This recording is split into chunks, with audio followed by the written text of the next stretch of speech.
class representative is from my daughter's class, 1992, Mr. Jason Strunk.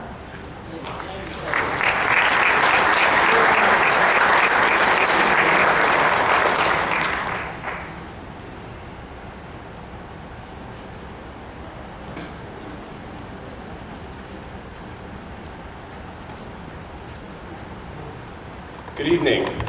Are y'all tired yet? No? Are you guys done? I feel like it's all right. All right, no worries. So when I was here, this became my home. But first of all, thank you so much for the great opportunity to represent my class in true form, 1992. Please stand. There they are.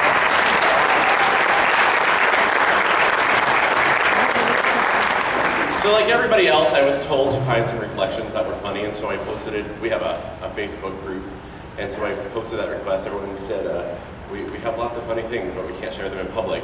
And I'm really not quite sure what went on, but I'm pretty sure that Miriam Paskman and maybe Mick Hartford at the heart of that, and still are. Still. So the year was 1992, and 80-some bright-eyed, big-haired, and eager kids took the stage at the Nell Black Westgate Auditorium for the final time. And in our final moments here at Canton High School, the world that we knew was rapidly changing. In December, we saw the dissolve of the Soviet Union. In February, apartheid was voted into an end in South Africa. And in April, we watched the LA riots. And with those as the backdrop, we also partied to things like I'm Too Sexy. It's true. Or black or white, sorry. And let's not forget, by far let's not forget, the most quintessential pop icon song ever, Jump by Criss Cross. Seriously, it was fantastic. You have no idea what you missed. Unfortunately for us, that was the #1 song when we graduated. It was like a couple months later when Sir Mix-a-Lot came out with, well, Baby Got Back, which is true. You can't deny it, I know. So being your standard 18-year-olds, we knew everything about anything, and we knew a lot about ourselves. In our senior year, we celebrated and continued our strong football tradition under the leadership of Lou Perry. We cheered for Stacy Reed, who became Pennsylvania's Young Woman of the Year, and we danced the night away when Michelle Thompson was crowned Homecoming Queen. And we remember Tashana Brennan in her fantastic dress, that's what I was told last night, when she was crowned the Queen of our ball. And we're still asking ourselves today, what the heck is a May Queen and why do we celebrate it? But that's all right. But I think the most important thing that happened to us while we were here can be found in our lives today. And that is the core set of values that we learned at Canton. So one of those things, God knows we all learned how to fear and respect our authority from Jake Schaefer. We know that we didn't want to do anything wrong in his class, and we watched, Stacy. Poor Stacy Reed had the misfortune of yawning one day and created what then could only be described as a treatise on yawning. And really, Stacy, you may have gone into the wrong field. Neurology was probably better since you already did your dissertation in, the 9th grade. But there you go. From Betty Malloy, we learned about work ethic and how to be an open-minded thinker. From Jim Dogert and Sue Rockwell, we learned how to pursue excellence. From Vicki Benoit, we learned that creativity and the most interesting clothes could get you through any situation you were ever faced with.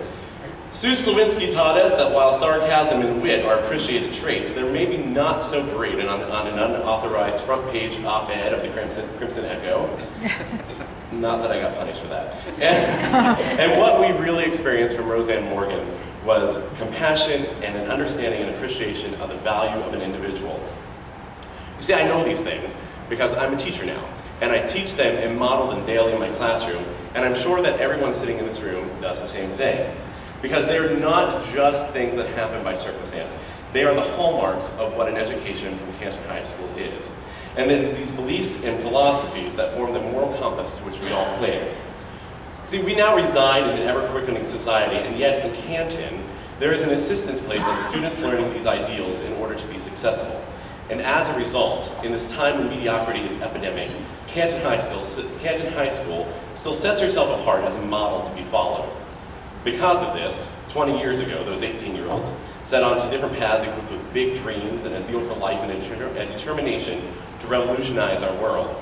Because of this, the class of 1992 has had representatives serving our country in the armed forces, leading in the business world, leading in the healthcare professions, teaching in academic institutions, and performing in the arts.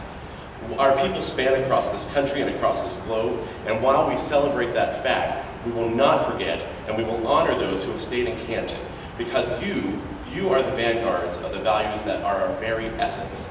And without them, the legacy we have been tasked to continue would cease. So thank you.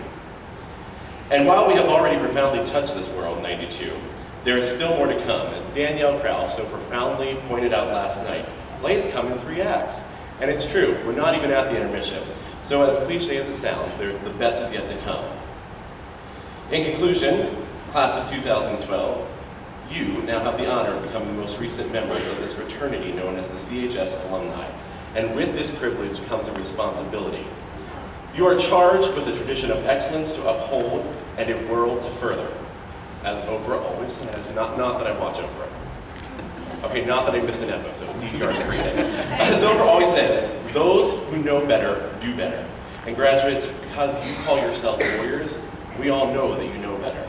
And now we expect you to go and do better. Thank you so much.